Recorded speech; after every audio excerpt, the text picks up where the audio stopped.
Hello, welcome to part two of my journey for the build to rent business model. It started in earnest when I was in banking and I did commercial lending and began to look at some of the most wealthy people in our area. The bank actually let me interview several of their clients, and I was talking to multimillionaires and a few of them deca millionaires. And I really like to ask probing questions and to find out how they made their money and where they had it now, because I had that in front of me. I had their personal financial statements and just began to ask a lot of questions. And what I found is a consistency. Most, if not all of them, had businesses or they invested in real estate and that's where they made the money.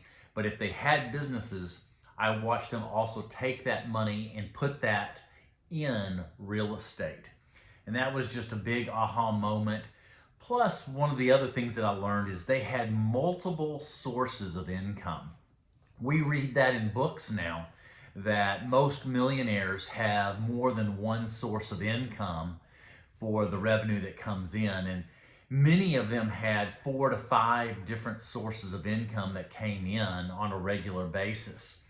And so I remember that and I said, I'm going to build out that model. It didn't happen instantaneous, but it really marked me, and I began to build my life and our family in with multiple sources of income. And now we have, I think we're in that 3 to 4 different sources of income. And if you separate out real estate as each individual property, more than that.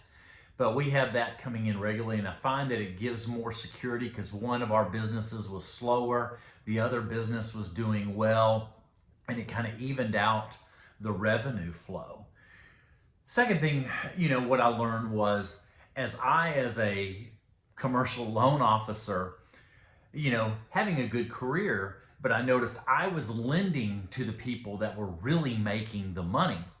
And most of their revenue sources for their income was not from W-2 wage income, which is actually some of the highest taxed income that there is. It came from multiple other sources that were lower tax brackets, and even some of them, that what they paid in taxes, because I was able to look at their tax returns, what they paid in taxes was similar to what I was paying, making significantly less, sometimes half to a third of what they were making, and they were paying similar taxes to me.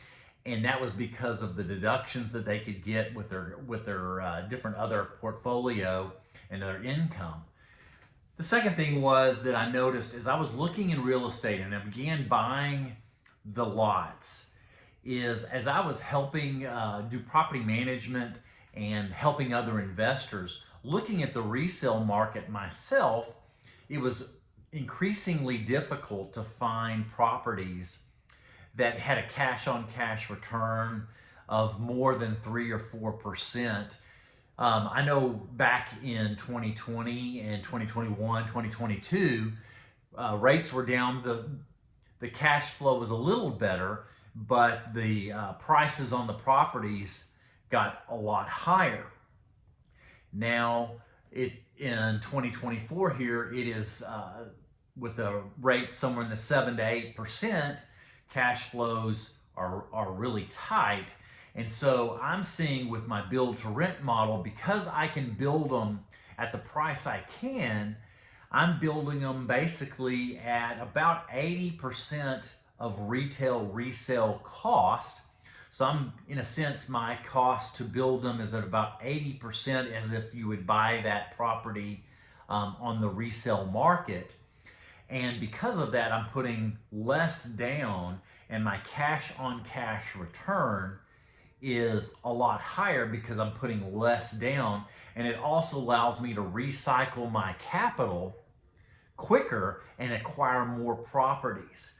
And so I'm continuing to do that, but I've got to buy the lots at the right price. And for me here in Texas, I'm looking at lots outside of the Dallas-Fort Worth area. I'm having to go 45 minutes to an hour commute out. And because of remote work now, there's more people living outside of the Metroplex proper.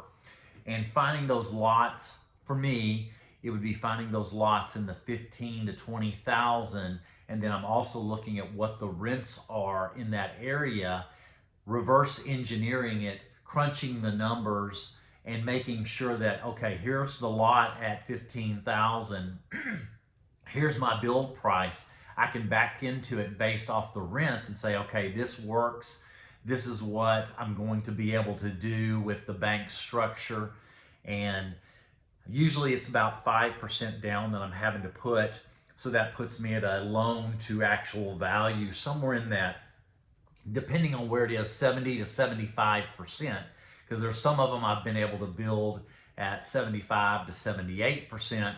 Most are in that, right around that 80% of value based off the appraisal after we're finished. So I'm putting, 5,000 or 5% down, and it's still cash flowing on those properties pretty good because I know what the rents should be.